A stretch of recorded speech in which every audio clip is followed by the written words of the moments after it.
Hey everybody, it's Ryan from Pie Records, and I'm here with Mark from Golems of the Red Planet. How are you? I'm doing really good. How you doing today? Good, good, good.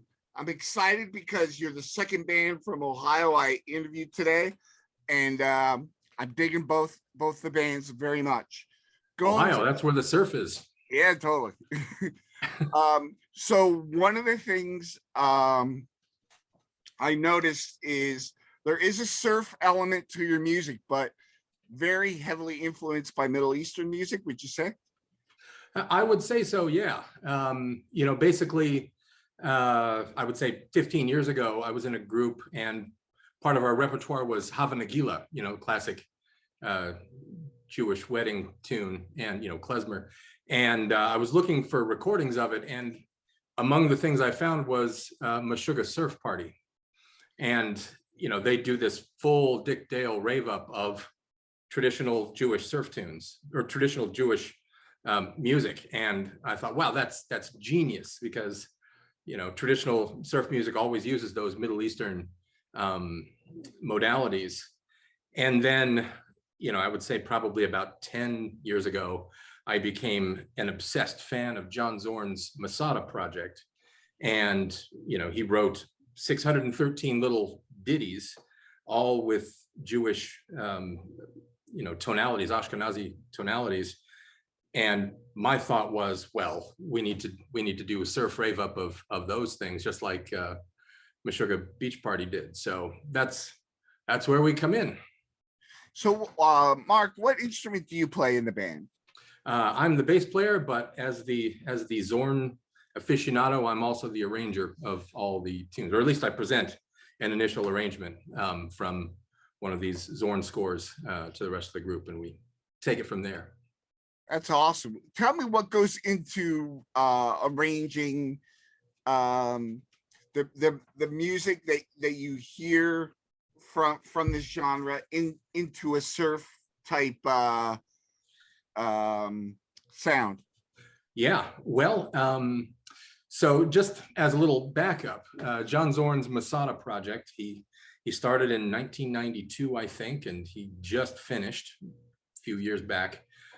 He's been writing these little ditties on, it's half a sheet of paper. It's no more than 5 lines of staff, and it can be performed by any instrumentation.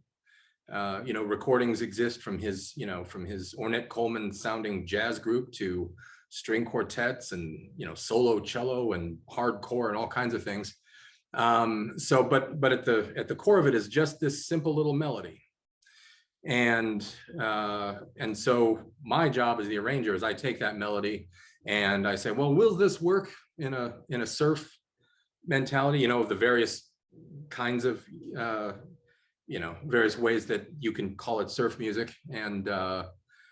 And so I'll lay out the melody and I'll put a surf beat, one of several behind it. And then I present it to the rest of the group. And generally they'll be like, that's really nice, but we're gonna go this way with it. So it gets a little, our latest tune is the surfiest thing we've ever done, but we kind of veer in a lot of different directions, but that's the genesis of how it happens. I take just the core melody and then from there we say, well, how would this work in a song, in a surf tune? One of the things that really stood out to me when I was listening to your singles, because there's quite a few. One of the things that stood out was it sounded very natural with is it the cello or violin?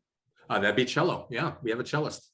So it's really prominent in your music and totally sets the mood. How do you kind of convey your ideas to the cellist? Well, it's very interesting. When the group first got together, my thought was, well, this will be easy. We've got a guitarist, so he'll play the jank part, and the cello will play the melody. But that didn't, nobody had patience for that. And so, in a surf group that maybe has a farfisa organ, the cello will kind of take that role a little bit. But still the guitar will often take the melody. That the core Zorn melody that I was talking about usually is still the guitarist, and the cello kind of plays a counterpoint to him. So awesome. So I love where the idea came from. I love that you picked a traditional style of music. You yourself, what is your background in music? What other bands or types of bands have you played in? Yeah, well, I'm actually classically trained double bassist. I started back in elementary school, shortest kid in school, playing the biggest instrument. But I always wanted to be creative, and I played in kind of I would say a sort of Celtic / Appalachian folk band that thought it was a rock band in college. And I've played in the University African Ensemble and the Chinese Ensemble. I played with an avant-garde group called Pointless Orchestra for many years. It was a lot of improvisation and multimedia types of things. I've done my own solo work. I have an a cappella project. I just did a solo piano thing. But so I'm kind of all over the place. Like I said, I've been an obsessed fan of Zorn's Masada project, and that's kind of what brought me to this. And I've always loved surf music as well, so it seemed a nice marriage. What are you guys playing as a group right now? I know you said you were in the process of recording. Are you rehearsing for shows as well? Or are you kind of just focusing on the recording right now? Right now, it's pretty much just recording. We had a vague idea, when we started, it was 2019, and a number of things happened, the pandemic not the least of which. But it soon became clear that the most comfortable way for us to work was, we call it artisanal, handcrafted Jewish surf tunes from outer space. And so I'll pick out a tune that I like, and I'll present it to the guys, and they'll, oh yeah, let's do it, or nah, a different one. And then that's kind of our focus. We all work on rehearsing and arranging that tune, and then we go to record. We've got an amazing recording engineer guy in Akron, Ohio. The guy's name is Jeff Koval. I want to say good words to Jeff. He's kind of our guardian angel. He's got state level recording studio, and he makes us sound amazing. And so after we've rehearsed it and arranged it, we go see Jeff. He lays it down, and after we're happy with it, we release it. And that's just kind of how we've done it. So you've done how many singles so far? We just put out our 6th yesterday. 6th is called Mahalalel. But that said, the one before that is kind of a mashup of 2 tunes put together. So we've arranged seven different Zorn scores, but a total of 6 actual singles. So when you're recording now, are you recording another single, or is this something a little bit more expensive? We have a tune in mind that we're going to do for our next single. We all thought we agreed on what it was going to be, and then yesterday I'm like, you know what, let's do this other one. So we'll see what they say. They don't know I'm telling you this yet.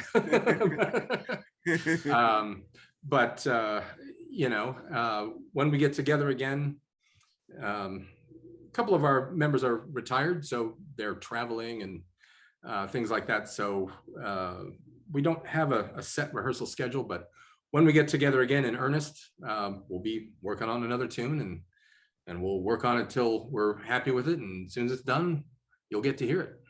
That's awesome. That's awesome. I know your music can be heard on all the streaming platforms, but if somebody wants to go on Bandcamp or something, or your website, can they find you there too?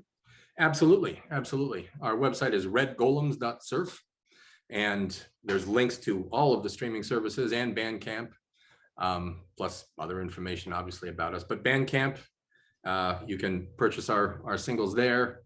There's a little extra stuff stuffed into each of those for download purposes, Yeah. make it fun. Is there any physical media in your future? We're talking about it.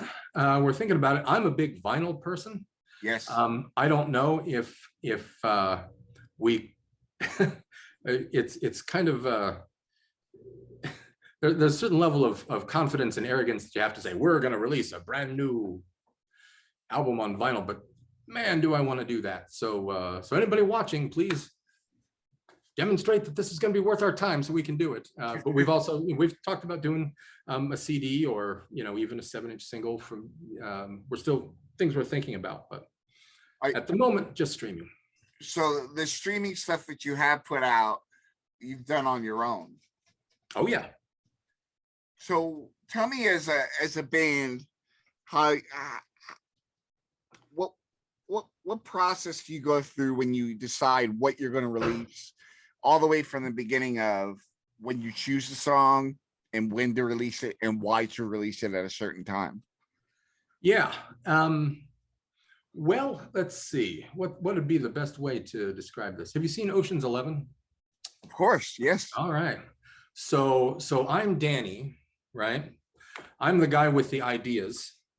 And Harvey, our guitarist, he would be Rusty. He'd be the one to say, no, you can't do that. You got to do it this way. And so he's the guy that kind of makes things. He knows a lot of people. He was with a group that was very popular in the late 70s, early 80s called Tin Huey. Around that time, Akron had a ton of music coming out of it. The most famous was Devo. Tin Huey was probably the second most famous. They got a record deal, just nobody ever bought that record. But he's kind of a big deal in the area, and a lot of people know who he is, and he's able to, and he just certainly has a lot of knowledge and experience. So between the two of us, we sort of set the direction for the group. And then our drummer, he's the guy that comes in with, I'm kind of listening to this and I'm kind of thinking this other thing that you never thought of. So, for example, one of our tunes, Hutriel, has like an Indian tabla and sitar break right in the middle. That was his idea. We'd never, he just out of the blue said this, and we're like, oh yeah, let's do that. And then Matt, our cellist, he's very busy. He does a lot of work. He plays with a lot of different ensembles, and he works really hard, and he'll come to rehearsal and we'll be working on things. And then we show up to record, and out of nowhere, he has come up with this amazing arrange, like we never heard it before. And he's like, what do you guys think of this? Holy shit. So that's kind of the way things work. I think of us a lot in that Ocean's 11 kind of framework. That's awesome. And but I'll bring something to the group, and Harvey, the guitarist, he will pretty much, he doesn't think he tries to, but he does lead the way the rehearsal goes. And then Bob, our drummer, he invariably he thinks of the thing that we never thought of. We're doing it this way, but how about this? And Matt coming in batting cleanup will come in and just hit the home run out of the park at the end. We'll generally record, and then we'll listen back to it and say, I like this, I don't like this, let's fix that. And we'll go in again. And then after we mix it, we'll kind of sit on it for a little bit just to make sure we like it. And after that, it's like, all right, let's go, let's do it. Boom. And then we do it. And we just release it. With our last tune, we're doing a little bit of promotion. There'll be some other, that one's going to go on like Instagram and TikTok and so forth, but there'll be, that's kind of a delayed release, which is something we're trying, which is brand new, but. Cool. Yeah. So people, are you planning on playing out like once the recording's done, or you're going to wait till release something to start playing out? It's hard to say. I would love to play out, and certainly that's the thing everybody asks us all the time: when you're going to play out. We've been together since 2019. We had a pandemic and a bunch of vacations. I actually got cancer treatment in the middle of all this. Oh, And so in spite of all that, we've been together for almost 3 years, and we have 6 tunes. So we want to definitely build out a set at least. But when we have that done, at some point we may say, you know what, let's actually take this out. We have to learn all the tunes we did before, because like I said, we pretty much only do one tune at a time. yeah. And So they're pretty complicated. yeah, they kind of are. And I think we'll need to bring on some other people in order to actually do them live, at least another guitarist. So then you'll be a 5-piece. certainly for performance purposes, I mean, like I said, it's nothing we've really discussed, except maybe someday we'll do it. So Yeah. Well, what you've done so far is mind-blowing. And I have a real appreciation for your music. Of course, the surf music in the past that has done the Middle Eastern genre, but the way you incorporate it is really, really heavy. Like it's like it feels like an emotional song, not just a surf song. Do you agree with that? Oh, definitely. Oh, definitely. Our single before last, which is kind of the mashup tune, Pashar Sofe, we put that out and we didn't know if anybody would like it. It's very slow and very, it's like drenched in reverb, and but people have responded very positively to it. We're very proud of it, but we went into it thinking, well, this may be just for us, Which is good too. Yeah. So that's great. Is there anything you want to talk about or mention to our viewers that I haven't touched upon? I don't know. I would say basically that I'm obviously a big fan of Zorn's Masada project. Just as an obsessed fan, I'd say go check that out. There's lots of amazing music out there. And I would also want to give a shout out to, Northeast Ohio, Akron music scene. We've got a hot music scene, just a lot of really creative, incredible musicians and artists coming out of here. And, if you find yourself looking for something unusual, you'll definitely find it looking in this particular area. So awesome. Well, Mark, thank you so much for being on the show. I look forward to working with you more. And if you have anything you want to promote or you need help contacting anybody, always reach out to me. I'd be happy to help. Absolutely. New tune, Mahalwell. Check it out. It'll be on streaming services next week. It's on Bandcamp today. Awesome.